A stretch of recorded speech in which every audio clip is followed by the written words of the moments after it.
ඉන්වර්සිටින් YouTube channel එකත් එක්ක තමයි ඔයගොල්ලෝ මේක තුල ඉන්නේ.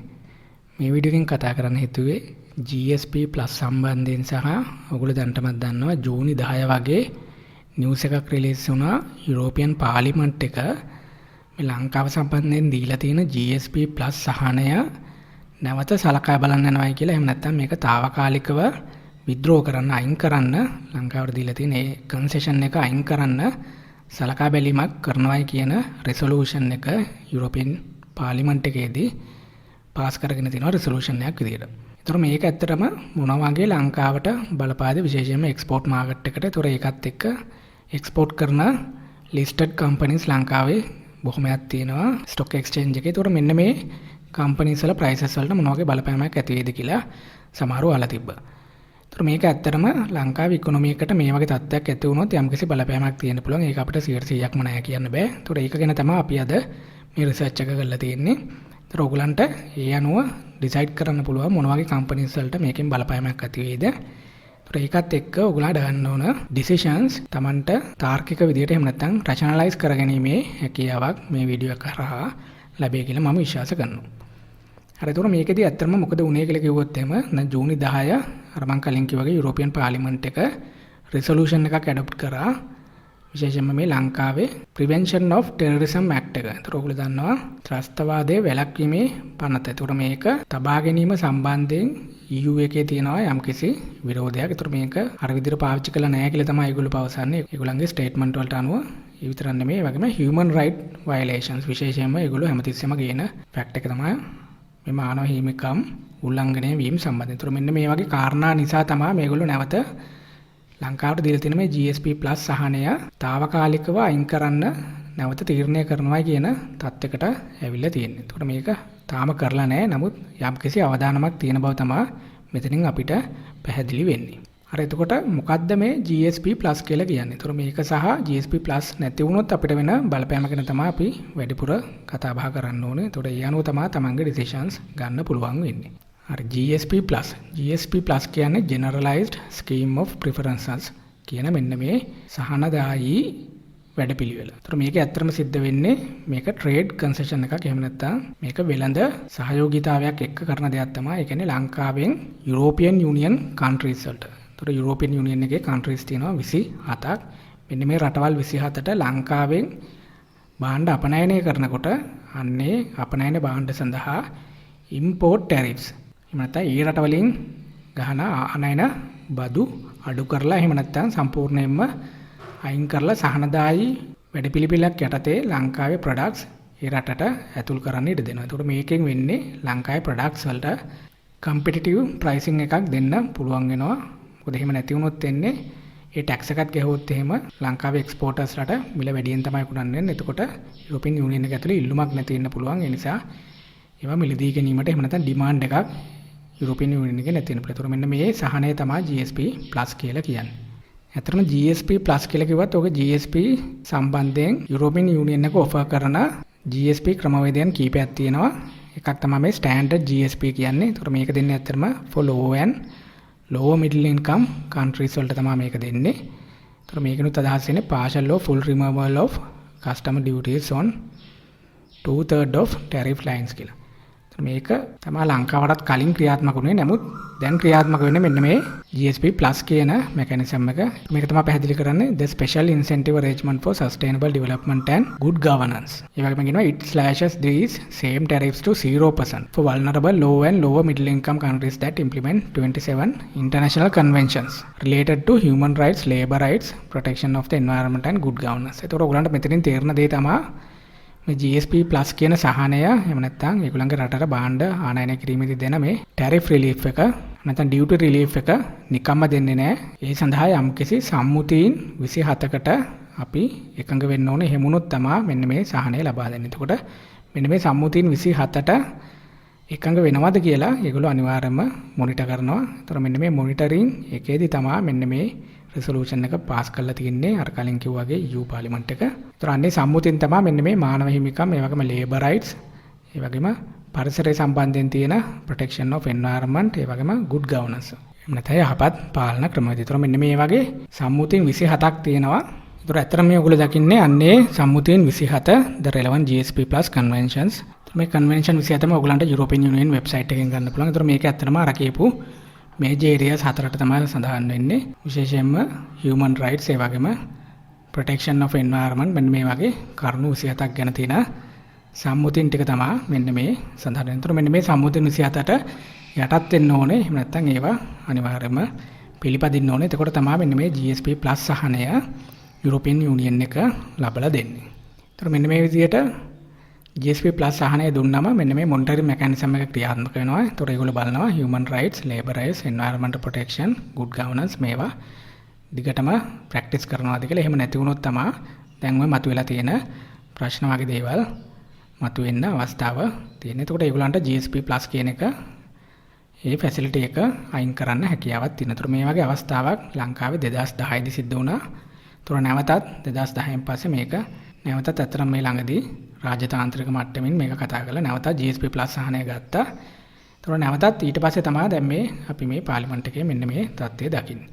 එතකොට දැන් යුරෝපියන් යුනියන් එක මේ වගේ යම්කිසි ප්‍රෙෂරයිස් කිරීම ලංකාවට කරපු පළවෙනි අවස්ථාවක් මේක නෙමෙයි. ඔයගොල්ලන්ට මතක ඇති මීට කලිනුත් මම මේ සම්බන්ධයෙන් වීඩියෝ එකක් ගෙනාවා. ඒක GSP plus සම්බන්ධයෙන් නෙමෙයි, විශේෂයෙන්ම මේ import and export අතර තියෙන gap එක සම්බන්ධයෙන් යුරෝපියන් යුනියන් එකට. ඒතකොට ඒගොල්ලෝ එතනදිත් ඔයගොල්ලන්ට මතක ඇති මම ගෙනාපු වීඩියෝ එකදී පැහැදිලි කරා යුරෝපියන් යුනියන් එක පැහැදිලි කරලා දීලා තිබ්බ ලංකාවට මේ බයිලැටරල් ඇග්‍රීමන්ට් එකක් කියන්නේ ලංකාව යුරෝපියන් යුනියන් එකට විතරක් එක්ස්පෝර්ට් කරන එක විතරක් නෙමෙයි යුරෝපියන් යුනියන් එකෙන් ඉම්පෝර්ට් කරන්නත් ඕනේ කියලා. මොකද මේ ප්‍රශ්නේ ආවේ ඇත්තටම ලංකාව මේ කොවිඩ් එකත් එක්ක ඉම්පෝර්ට් රෙස්ට්‍රික්ෂන්ස් ගෙනියීමත් එක්ක. ඒතර මෙන්න මේ වගේ යම්කිසි ප්‍රෙෂරයිස් කිරීම ඉතිහාසයේ එක එක අවස්ථාවලදී අපි දකිනවා යුරෝපියන් යුනියන් එක හරහා. එක පැත්තකින් GSP plus එකෙන් එනවා. ඒ වගේම අනිත් පැත්තෙන් බයිලැටරල් ඇග්‍රීමන්ට් හරහා එන ඉම්පෝර්ට් සහ එක්ස්පෝර්ට් ગેප් එක වර්ධනය වීම නිසා ලංකාවට ඉම්පෝර්ට් කරන්න කියන ප්‍රෙෂරයිස් කිරීමක් යම් තාක් දුරකට සිද්ධ වුණා. ඒතර ඇත්තටම බැලුවොත් එහෙම ඇයි මේ යුරෝපියන් යුනියන් එක ලංකාවට වටින්නේ කියලා ගැබලුවොත් එහෙම ඔයගොල්ලන්ට තේරෙන්නේ නැති යුරෝපියන් යුනියන් එක තමයි ලංකාවේ second largest trading partner. ඒතර trading partner කියවම මෙතන import and export කියන දෙකම සලකලා බලලා තිනවා. ඒතර ලංකාව වැඩිපුරම ඇත්තටම export කරන්නේ United States වලට එහෙම නැත්නම් USA වලට. ඊළඟට තමයි ඇත්තටම යුරෝපියන් යුනියන් එක වැටෙන්නේ. නමුත් import පැත්තෙන් ගත්තේ එහෙම නැත්නම් ලංකාවට කරන ආනයන සම්බන්ධයෙන් ගත්තොත් එහෙම ලංකාව වැඩිපුරම ආනයනය කරන්නේ චයිනා වලින්. ඔයගොල්ලන්ට පේනදී ලංකාව දෙවනියට වැඩිපුරම එක්ස්පෝර්ට් කරන්නේ යුරෝපියන් යුනියන් එකට වුණාට ලංකාවේ යුරෝපියන් යුනියන් එකෙන් කරන ආනයන ප්‍රමාණය සාපේක්ෂව ඉතාම අඩුයි. අන්න ඒ නිසා තමයි අර කලින් ඉම්පෝර්ට් රෙස්ට්‍රික්ෂන්ස් වලදී යුරෝපියන් යුනියන් එක තරමක ප්‍රෙෂරයිස් කිරීමක් කරලා තිබ්බේ. ඒතර මේක කියන විදිහට EU එක තමයි second main export destination එක. ඒ වගේම ලංකාවේ එක්ස්පෝර්ට් වලින් 22.4ක් විතර අපනයන කිරීම සිද්ධ වෙන්නේ EU එකට.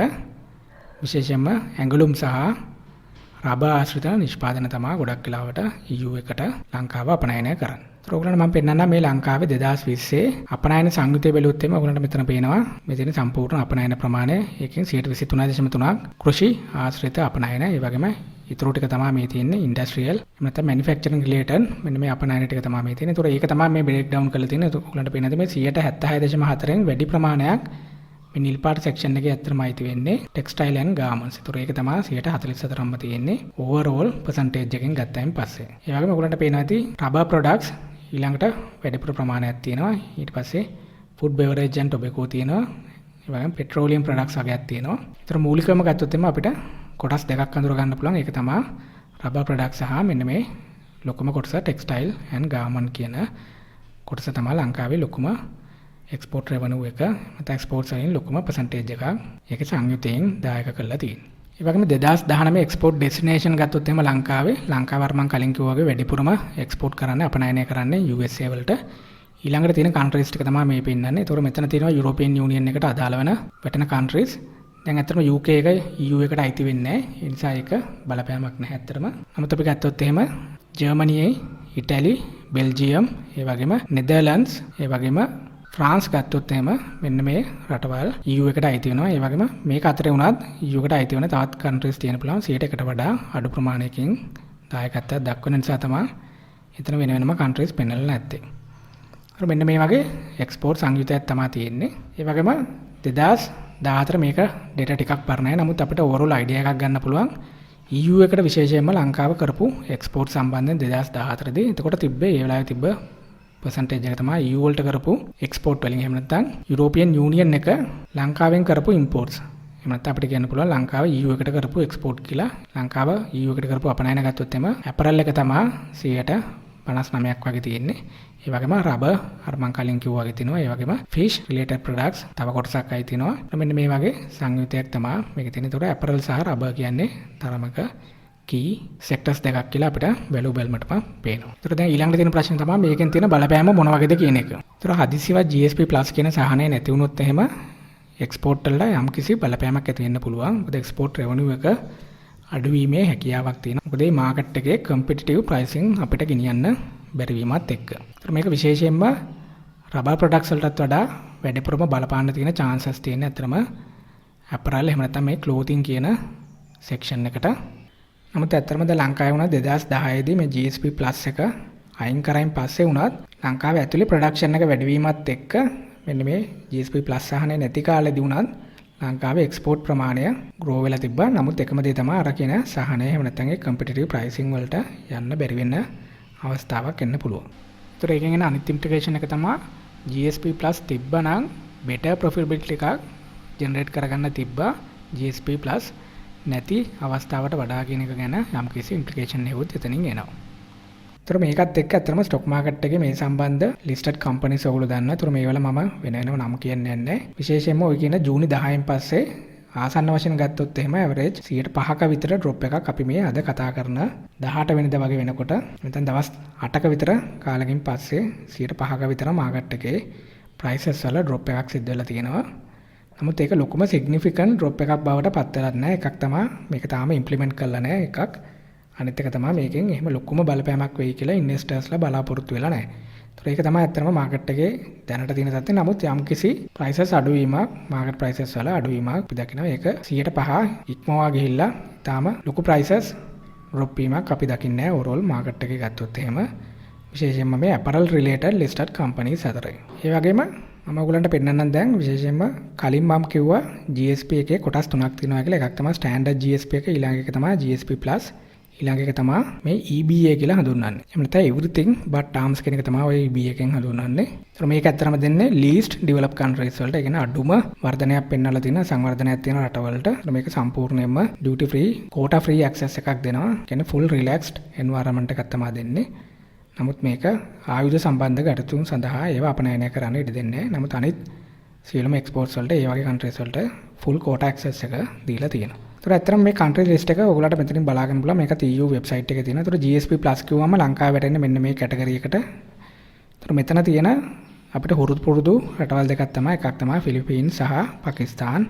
මේ ආසියාතික රීජන් එකේ ගත්තොත් එහෙම. ඒතර මම මේ රටවල් දෙක විශේෂයෙන්ම කෝට් කරන්න හේතුනේ ලංකාවට විතරක් නෙවෙයි දැන් ෆිලිපීන්ස් සහ පාකිස්තාන් වලටත් මෙන්න මේ වගේම යම්කිසි බලපෑමක් ඇවිල්ලා තියෙනවා. දැන් අතරම ෆිලිපීන්ස් ගත්තොත් එහෙම විශේෂයෙන්ම මේක කෝට් කරන්නම්. ඒක 2020 සැප්තැම්බර් වල තමයි ආවේ. ඒතර ඒගොල්ලෝ EU එක මේක කෝට් කරලා තිබ්බේ මෙන්න මේ විදිහට given the seriousness of the human rights violations in the country calls on the EU Commission in the absence of any substantial improvement and willingness to cooperate on the part of the Philippine authorities to immediately initiate the procedure which could lead to the temporary withdrawal of GSP+ preference. ඒතර මෙන්න මේ වගේ statement එකක් තමයි පිලිපීනයේ සම්බන්ධයෙන් 2020 දී EU එක ඉෂුව කළා තිබේ. ඒතර මේක තරමක ලංකාවේ ස්ටේට්මන්ට් එකට සමාන ගතියක් දක්වනවා. විශේෂයෙන්ම මෙන්න මේ temporary withdrawal of GSP+ කියන එක සම්බන්ධයෙන්. නමුත් ඒක තාම පිලිපීන්ස් වලට අයින් කරපු ගතියක් අපි දකින්නේ නැහැ. ඒතර ඇත්තම කිව්වොත් එimhe ලංකාව සම්බන්ධයෙන් දීලා තියෙන ස්ටේට්මන්ට් එක ගත්තොත් තමයි මේ ඔයගොල්ලෝ දකින්නේ. මෙතන ලංකාව සම්බන්ධයෙන් දීලා තියෙන ස්ටේට්මන්ට් එක. නමුත් මේක ඔයගොල්ලෝ හොඳට කියවලා බලුවොත් ඔයගොල්ලන්ට තේරෙනවා ඇති. මේක ටිකක් විතර අර ෆිලිපීන් සම්බන්ධයෙන් දීලා තියෙන ස්ටේට්මන්ට් එකට වඩා යම්කිසි අඩු බලපෑමක් ඇතුව තමයි දීලා තියෙන්නේ. එහෙම නැත්නම් ඒ තරම් බරපතල නැති තත්ත්වයකට වගේ තමයි මේක දීලා තියෙන්නේ. මොකද මේක තියෙනවා to carefully assess whether there is sufficient reason. මොකද ඒගොල්ලෝ කියන්නේ to carefully assess whether there is sufficient reason කියලා තමයි කියන්නේ. කියන්නේ මේක evaluate කරලා බලන්න මේකට සාධාරණ හේතු තියෙනවද? විශේෂයෙන්ම මේ human rights අදාළ මෙන්න මේ වගේ conventions violate කරලා තියෙනවද කියලා බලලා ඉවර වෙලා తాවකාලිකව GSP+ සහනය අයින් කරන්න හැකියාවක් තියෙනවද කියන එක ඉවැලුවේට් කරන එක තමයි මෙතන පරමාර්ථය වෙලා තියෙන්නේ. නමුත් ෆිලිපීන්ස් වල ඌට වඩා තරමක බරපතල විදිහට තමයි මේ ස්ටේට්මන්ට් එක දාලා තිබ්බේ. නමුත් ලංකාව සම්බන්ධයෙන් ඒ ස්ටේට්මන්ට් එක ටිකක් විතර ඩයිලූටිව් ස්ටේට්මන්ට් එකක් කියලා කියන්න පුළුවන්.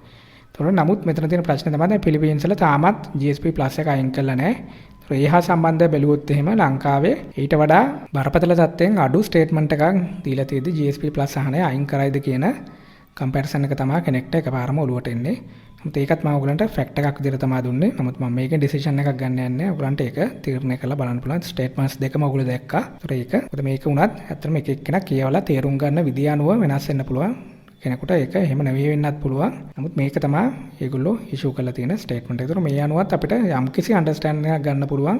EU එක මේක කොයි කාලේ වගේ කරයිද? එහෙම නැත්නම් GSP+ සහනය ඇත්තටම අයින් කරයිද? නැත්නම් මේක යම්කිසි අනතුරු ඇඟවීමක් විදියට පෙන්වන්න දාපු එකක්ද කියන එක ගැන ඔයගලන්ටම තීරණය කරන්න පුළුවන්. මේ ස්ටේට්මන්ට් වල තියෙන මැග්නිටියුඩ් එකත් එක්ක. ඒතකොට ඇත්තටම නැවත සාරාංශ වශයෙන් කිව්වොත් එහෙම අපිට ලංකාවේ ස්ටොක් මාකට් එකට සහ මේ එක්ස්පෝර්ට් ඉන්ඩස්ට්‍රි එකට තියෙන බලපෑම තමයි ඇත්තටම අපිට මෙතනින් පේන්නේ. 2020 අනුව ගත්තොත් එහෙම ලංකාවේ එක්ස්පෝර්ට් වලින් 22.4ක් යුරෝපියන් යුනියන් එකට තමයි ගිහිල්ලා තියෙන්නේ. ඒතර මේවා ඇතුලේ ප්‍රිෆරෙන්ෂල් එහෙම නැත්නම් GSP+ සහනය යටතේ කෙරිච්ච එක්ස්පෝර්ට් තියෙනවා. විශේෂයෙන්ම ඇපරල් රබර් ප්‍රොඩක්ට්ස් වගේ දේවල්. ඒතර මේවට යම්කිසි බලපෑමක් එන්න පුළුවන්. නමුත් කලින් පාර GSP+ සහනය නැති වුණාම උනත් අපි දැකපු දේ තමයි ලංකාවේ ප්‍රොඩක්ෂන් එක වැඩි වීමත් එක්ක එක්ස්පෝර්ට් ක්වොන්ටිටි එකේ අඩුවීමක් වෙලා නැහැ. ඒක වැඩි වෙච්ච බවට තමයි ස්ටැටිස්ටික්ස් අනුව අපිට බලන්න පුළුවන් වෙන්නේ. නමුත් ප්‍රයිසිං සම්බන්ධයෙන් බැලුවොත් එහෙම අර මාකට් එක කම්පිටිටිව් ප්‍රයිසිං එක බැලුවොත් එහෙම ලංකාවේ සමහරට භාණ්ඩ වලට තියෙන හොඳ ඉල්ලුමක් ලබා ගන්න තිබ්බ අවස්ථාවක් නැති වෙනවා වෙන්න පුළුවන්. මොකද මේ ටැක්ස් එකත් එක්ක තමයි එතකොට එක්ස්පෝර්ට් කරන භාණ්ඩ වලට ප්‍රයිසිං එක තීරණය කරන්න වෙන්නේ, මිල තීරණය කරන්න වෙන්නේ. ඒ නිසා GSP+ සහනය ඇත්තටම තියෙන එක වඩා හොඳයි කියන එක ඉතාම පැහැදිලි. ඒකට ඇත්තටම මේ සහනය නැති වෙයි කියන යම්කිසි ත්‍රෙට් එකත් එක්ක මෙන්න මේ නිවුස් එකත් එක්ක මාකට් එකේ දැනටමත් අර මම කලින් කිව්වා වගේ 100ට ආසන්න වශයෙන් 5ක විතර ওই රිලේටඩ් කම්පනීස් වල prices downfall වීමක් මේ වෙනකොටත් මාකට් එකේ සිද්ධ වෙලා තියෙනවා. ඒතර ඒගොල්ලෝ දැනටමත් ඒක ඔබ්සර්ව් කරන්න. ඒතර මේකේ තියෙන සීරියස්නස් එක ගැන තමයි මම ඔයගලන්ට පැහැදිලි කරේ. ඒකට ඔයගලන්ට ඒ අනුව කැමති තීරණයක් ගන්න පුළුවන්. මොකද මම ඩිසිෂන් එක දෙන්න යන්නේ නැහැ. ඒ වගේම මම කම්පනීස් මෙන්ෂන් කරන්න යන්නෙත් නැහැ. මොකද ඒක එච්චර ethical practice එකක් නොවන නිසා. මම හිතනවා ඔයගලන්ට යම්කිසි අන්ඩර්ස්ටෑන්ඩින් එකක් නැති මොකද්ද දැන් තියෙන තත්ත්වය කියලා. ඒ අනුව ඔයගලන්ගේ ඩිසිෂන්ස් Tamanට ගැළපෙන ආකාරයෙන් ගැනීමේ හැකියාව තියෙනවා. හරි ඒ වගේම මේ වීකෙන්ඩ් එකේ මම ඔයගලන්ට දකින්න ඇති පෝස්ට් එකක් දාලා තිබ්බා. June 19 basics of stock market course එක තියෙනවා. ඒ වගේම ජූනි 20 ෆන්ඩමෙන්ටල් ඇනලිසිස් එක තියෙනවා. ඒතකොට ඔයගොල්ලෝ කැමති කෙනෙක්ට ඒකට ජොයින් වීමේ හැකියාවක් තියෙනවා. ඒක ඩීටේල්ස් තමයි ඔයගොල්ලෝ මේ දකින්නේ. ඒ වගේම ඒකට ජොයින් වෙන්න ඕන නම් අවශ්‍ය ලින්ක්ස් පල්ලෙහා ඩිස්ක්‍රිප්ෂන් එකේ තියෙනවා. ඔයගලන්ට ඒක ෆිල් කරලා ජොයින් වීමේ හැකියාවක් තියෙනවා. හරි එහෙනම් මේ වීඩියෝ එක මම මෙතන නවත්තනවා. මේ වගේ වීඩියෝස් බලන්න ඉන්වෙස්ට් තින්ක් YouTube channel එක subscribe කරලා තියාගන්න. වගේම bell icon එකත් ඔබන්න. එතකොට මේ වගේ දාන වීඩියෝස් වල අප්ඩේට්ස් එළම ඔයගලන්ට ගැනීමේ හැකියාවක් තියෙනවා. හරි එහෙනම් මේ වගේ වීඩියෝ එකකින් අපි ආයෙ හම්බෙමු.